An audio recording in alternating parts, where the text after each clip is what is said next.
Bienvenue dans les paris du CD5 by Winamax. On est très heureux d'être avec vous. J'ai failli m'appeler Elton Mokolo pendant quelques instants.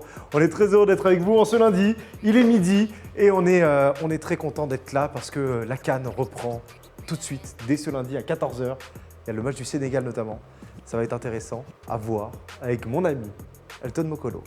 Bonjour Romain, bonjour à toutes les personnes qui nous rejoignent sur le chat en espérant que vous avez passé un bon début de semaine marqué par l'entrée en lice notamment du Sénégal, marqué notamment par l'entrée en lice du Maroc, du Ghana et même du Gabon. Et ouais, on a 4 matchs. 4 matchs en ce lundi. On va faire un pari du CD5 un peu spécial. Vous allez le voir pendant les semaines. On aura des versions peut-être un peu plus réduites du pari du CD5 avec nos meilleurs paris. Pas forcément de paris safe, paris fun, etc. C'est vraiment nos paris du jour. Ça peut être des buteurs et ça peut être des résultats, vous allez le voir. Mais on a 4 affiches aujourd'hui. Sénégal-Zimbabwe, ça c'est dans quelques heures, dans 2 heures. C'est à 14h. 17h, on a 2 matchs. Guinée-Malawi et un petit Maroc-Ghana des familles qui va être plutôt sympathique. Et à 20h, on a l'entrée en lice de l'équipe de Samuel, le Gabon qui affronte les Comores, donc ça va être plutôt intéressant, un peu intéressant comme match. On vous rappelle que vous pouvez vous créer un petit compte sur Winamax si vous n'en avez pas. Vous mettez le code promo CD5 au moment de votre premier dépôt et puis en plus de tous les bonus de bienvenue du club des 5, de Winamax, vous aurez 10 € de free bet qui vous seront offerts. Ça va être intéressant, il y a des choses à dire, il y a des bons coups à se faire aujourd'hui mon cher. Évidemment, on est là pour ça. Ouais. On va balayer plusieurs cotes qu'on va vous proposer pour aujourd'hui. Juste avant, bien sûr, on vous le rappelle, jouer comporte des risques. On fait attention aux mises que l'on met. On est là pas pour s'endetter, on est là pour s'amuser peut-être autour des matchs et pimenter quelque peu certaines affiches. On va commencer tout de suite, on va rentrer dans le vif du sujet. Et on a mis on a mis la miniature un peu là-dessus. Première surprise. Est-ce que la première surprise de cette CAN ne sera pas la victoire du Ghana à 3,05 face au Maroc? C'est moi qui le propose. Chacun va en proposer moi 5, toi 4, parce que je travaille plus que toi. Accessoirement. La victoire du Ghana, pourquoi? Parce que le Maroc est très diminué. Énormément de blessés et de Covidés côté marocain. Et le Ghana, c'est une équipe chiante à jouer. C'est une équipe chiante à jouer, notamment en Coupe d'Afrique des Nations. Je trouve que la cote à 3,05 est plutôt intéressante à jouer pour une victoire sèche du Ghana. Je sais que tu ne penses pas énormément comme moi parce que on a quelques divergences. Tu sens la surprise, mais peut-être pas autant que moi. Du coup, la victoire du Ghana, il y a quand même des arguments du côté du Ghana pour pouvoir mettre à mal cette équipe marocaine. Oui, évidemment, il y a des arguments du côté du Ghana avec Souleymana, ce type de joueur-là.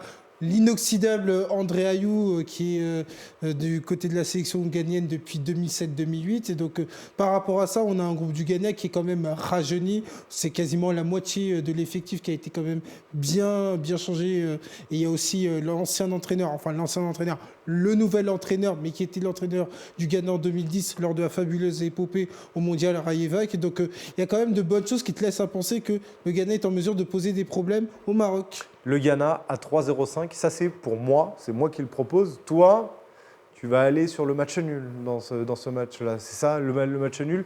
On nous dit 12,90, c'est pas 12,90 le match nul, il est à 2,90 jours. J'aimerais bien que ce soit 12,90. 12,90, ça pourrait être pas mal. Ça pourrait être pas mal. Un peu moins. Le match nul, il est à 2,95. 2,95 le match nul entre le Ghana et le Maroc. Toi, tu vas plus vers le match nul, tu le sens plus que la victoire du Ghana. Tu sais, mon cher Romain, il faut quand même regarder ce match du côté des yeux marocains. C'est-à-dire que le Maroc, notamment du côté de la CAN, a souvent du mal à lancer ses premiers matchs. Son premier match de manière beaucoup plus précise. En 2019, ils avaient gagné seulement 1-0. Et moi, je me dis que combiné au fait qu'il y a beaucoup d'absents sur la ligne offensive marocaine, combiné au fait que le Ghana reste quand même un adversaire de valeur, parce que même si le Ghana, c'est pas l'équipe qui avait été une équipe très importante, je vous rappelle que c'était une équipe qui était régulièrement dans le dernier carré de la CAN. Ça reste quand même un premier match avec beaucoup d'incertitudes autour de ce premier match. Comment tu vas arriver, notamment sur la CAN. Et moi, j'ai coupé la poire en deux, à savoir, je me suis dit, match nul. Ça permet notamment au Ghana, après une défaite contre l'Algérie. Mais la défaite contre l'Algérie, je la mets de côté dans la mesure où il y avait de la rotation. Moi, je me dis un match nul, ça paraît être une belle cote. Je me rappelle juste que hier, toi et moi, on était là. On avait Walid qui était En effet. qui était à la place qui est vide aujourd'hui. Et on lui a dit non mais le Maroc c'est premier easy, on ne voit pas du tout le Maroc l'emporter aujourd'hui pour le premier match. Donc il y a des choses qui ont changé en 24 heures quand même. Alors pas du tout, moi j'ai toujours été cohérent parce que moi j'avais dit... Tu penses que même avec un résultat contraire aujourd'hui, le Maroc terminera premier de sa poule? Souviens-toi que dimanche, enfin donc hier, j'ai dit à Walid que je voyais bien le Maroc passer en tant que premier de sa poule avec 7 points. Donc concrètement, on serait dans les clous. Un point, derrière tu gagnes tes 2 autres matchs en sachant que tu as retrouvé des joueurs qui sont sous Covid. Donc pour le coup, on serait dans les clous. Donc raison pour laquelle le match nul, ça me paraît être une belle cote. Maroc-Ghana, le match nul à 2,95 pour Elton. La victoire du Ghana, pour moi, à 3,05. On va s'intéresser au match qui va démarrer là dans quelques minutes, dans quelques dizaines de minutes. L'entrée en lice du Sénégal. Le Sénégal qui joue face au Zimbabwe à 14h. Et la cote du Sénégal, moi je la propose. Ils sont à 1,41. Un peu dans le même style que le Cameroun hier. Le Cameroun qui a eu des difficultés, certes, face au Burkina Faso, mais la cote était aux alentours de 1,60. Là, le Sénégal à 1,41. Ça paraît incroyable, même si Edouard Mendy est covidé, même si Kalidou Koulibaly est aussi covidé. Offensivement, à part Ismaïl Assar qui est blessé, qui va être là que pour la deuxième partie de la CAN, il y a quand même une belle armada côté sénégalais. Au milieu de terrain, c'est présent. À 1,41, ça se prend face au Zimbabwe quand même. Exactement, c'est-à-dire que par rapport à 2019 où la performance avait été très encourageante, je vous rappelle qu'on parle ni plus ni moins que du vice-champion d'Afrique. Je pense que l'effectif s'est quand même rajeuni dans un premier temps et surtout s'est étoffé qualitativement. Et donc par rapport à ça, quand bien même il y a des absents de marque type Edouard Mendy, type Kalidou Koulibaly, je pense que le Sénégal est en mesure de remporter son premier match avec le groupe restant. Le Sénégal à 1,41, ça c'est moi qui le propose. Toi, tu vas même plus loin. Exactement. Tu proposes des multiscores pour ce match-là. Le Sénégal qui l'emporte soit 1-0, soit 2-0, soit 3-0. Aliou Cissé ne prendra pas de but. Les joueurs d'Aliou Cissé ne prendront pas de but. Et ils en marqueront pas plus de 3.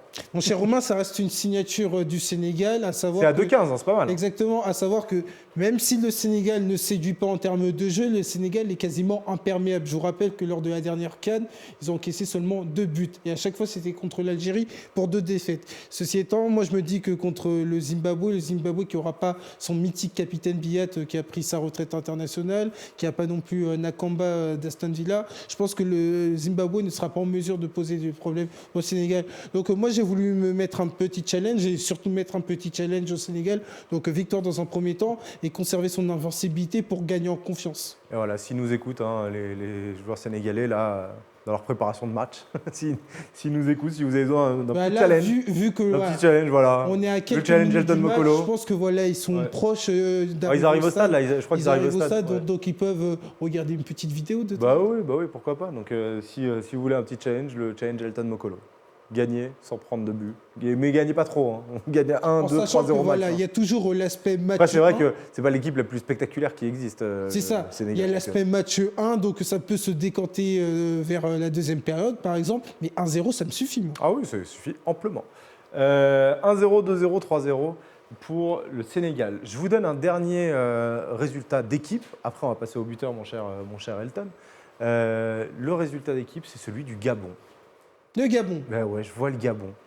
C'est la guerre civile à l'intérieur de l'effectif. Il y a des Covidés parce qu'ils partent à Dubaï et ils font la fête entre eux. Il y a le capitaine qui n'est pas là, Aubameyang, parce que justement, il est Covidé. Il y a des histoires de primes. Bon, ça, il y a des histoires de primes avec la grève des joueurs, mais ça, c'est heureusement ou malheureusement pas qu'au Gabon que ça arrive. Et au milieu de tout ce marasme et de n'importe quoi, il y a toujours une équipe qui arrive à ressortir comme ça. Et c'est vrai qu'on parlait de notion de qui tout double hier quand on faisait les paris compétition. Avec le Gabon, c'est très qui tout double. Et je pense que ça peut aller du côté gabonais aujourd'hui. 2-15 face aux Comores, qui n'est pas la meilleure équipe de cette poule-là, qui découvre la CAN. C'est la première participation en Coupe d'Afrique des Nations. Donc le Gabon à 2-15. Peut-être un but de Bouanga. Je ne vais pas le proposer tout à l'heure, mais on ne sait jamais. Pour se réveiller enfin. Je trouve que ça peut être intéressant. Tu vas à 2-15 ou c'est trop suicidaire? Non, pour le coup, moi, je suis un peu plus dubitatif parce que j'ai été marqué notamment par les dernières actualités autour de la sélection gabonaise. Et moi, je me dis que sur un match 1, Après, c'est vrai que les Comores aussi, on ne connaît pas vraiment ses références sur une CAN, mais moi je me dis qu'un match nul, ça aurait été beaucoup plus safe. Parce que voilà, le Gabon part au favori, mais pour autant, par rapport à ce qui s'est passé ces derniers jours, j'irai pas sur le Gabon. Les Comores, la cote est à 3,70, le match nul est à 3, et la victoire du Gabon est à 2,15. Ça sera le dernier match de la journée, c'est celui de 20h. Voilà pour les paris résultats qu'on propose. On a quelques buteurs qu'on a proposés, qu'on va vous proposer. On n'a pas parlé du match entre la Guinée et le Malawi. Du coup, je vous donne un buteur guinéen. Oui. Mais je crois que tu le partages aussi un peu avec moi.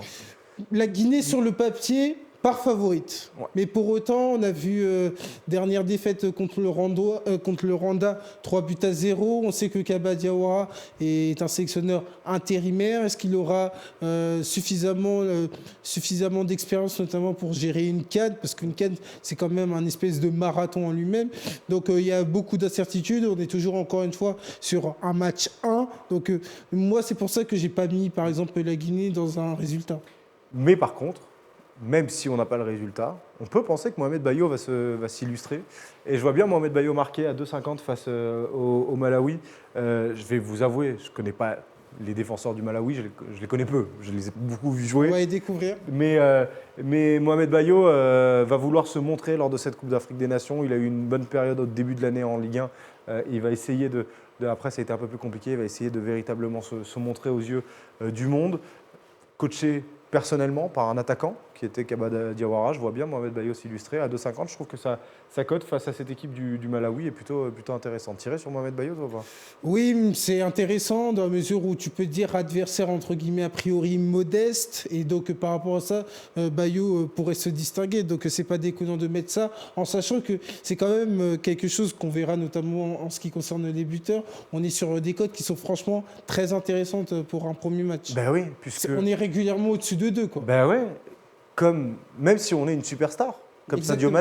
Sadio Mané. Sadio Mané, tu le proposes, il est à 2,40. 2,40, voilà. 2,40 Sadio Mané pour ce match face au Zimbabwe. Pourquoi tu vois Sadio Mané? Sadio Mané ou l'assurance vie d'Aliou Cissé, on peut l'interpréter comme ça. On l'a vu notamment sur la campagne des éliminatoires pour la qualification au mondial. Il a été régulièrement décisif, et moi je me dis que sur un premier match contre le Zimbabwe, Sadio Mané est en mesure de se distinguer. Il aura davantage notamment de responsabilité offensive dans la mesure où son adjoint, entre guillemets, Ismaïl Lassar, est absent, et donc raison pour laquelle j'ai mis Sadio Mané buteur. Il a été buteur récemment du côté de Liverpool, mais là c'est deux compétitions qui sont vraiment différentes, et on a besoin d'avoir la meilleure version de Sadio Mané, ou alors une version qui s'approche de la meilleure, et donc je vois Sadio Mané buteur contre le Zimbabwe. Sadio Mané à 2,40. On en a encore deux pour cette journée. Je vous parlais du Gabon, pardon, tout à l'heure. J'aime bien Alevina. J'aime bien la cote de Jim Alevina. 4,40 pour le Clermontois. Je suis full Clermontois moi dans les buteurs aujourd'hui entre Bayo et lui. Jim Alevina. Là encore, je raconte le marasme. On va attendre la composition, savoir s'il est titulaire, etc. avec le Gabon face au Comores. Mais dans ce marasme-là, il peut y avoir des joueurs qui vont s'extirper, des individualités, des joueurs qui peuvent faire des différences. Et Jim Alevina en fait partie. À 4,40, s'il est titulaire, là encore, hein, oui. Bien sûr, s'il est titulaire, je trouve sa cote hyper intéressante. Pas toi? Après, c'est vrai que par rapport au Gabon, tu vois, moi je suis dans l'attente, parce que le Gabon, on ne sait pas à quoi il va ressembler, notamment sur ça peut venir de partout. Hein. Ça peut venir de partout. Donc moi, j'attends beaucoup la composition d'équipe pour avoir une idée précise, parce que autant sur d'autres sélections, je peux me faire une idée dans la mesure où on l'a vu régulièrement, dans la mesure où voilà, on connaît l'ossature. Autant le Gabon, impacté notamment par les dernières actualités, que ce soit en termes extrasportifs, mais surtout en termes sanitaires, avec notamment le Covid, ça pourrait fortement influencer la composition d'équipe. Jim Alevina à 4,40. Lui aussi a une cote supérieure à 4. Et on va terminer par lui, t'en parlais, le vieux briscard. Eh oui. André Ayew. André Ayew est toujours là. C'est quand même incroyable parce que le football international... Il est à 4,30. Le football international l'a découvert notamment sur la CAN 2008 au Ghana, où ils avaient terminé demi-finalistes face au Cameroun, souvenons-nous. Et donc là, quelques années plus tard, quelques années, on est même sur 14 ans plus tard, André Ayew est toujours là, capitaine dans un groupe qui est rajeuni, donc il a la figure du garde grand sa frère. place, ouais. Et moi, je me dis qu'à l'instar du premier match qu'on avait débriefé au Club des 5 face au Bénin, il sera également le premier buteur pour le Ghana. Et moi, je le vois bien marqué. Après, s'il n'est pas premier buteur, ça ne me dérange pas. Si par Le moment exemple, qu'il en met un. si par exemple il y a un de partout pour être raccord notamment avec Macotte, c'est parfait. Mais moi je vois par exemple André Ayew, buteur contre le Maroc. Buteur contre le Maroc à 4,30. Il peut tirer les pénaltys. Il peut tirer les André pénaltys, Ayew, ça a beaucoup influencé ma réflexion au moment de choisir un buteur.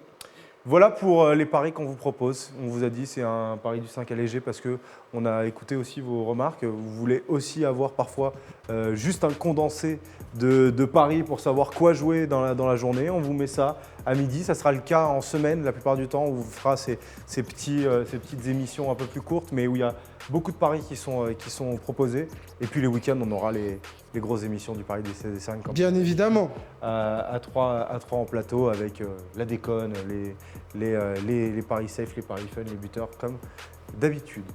Merci mon cher Elton. Merci à toi Romain et Passe je vous souhaite une bonne journée de Bah CAN ouais. parce que là on a 4 matchs et donc il faut savourer ça. La CAN va rythmer notre journée et on en est très heureux. Merci à Farid Hachem qui a réalisé et préparé l'émission. Merci à vous, les socios, d'avoir été avec nous.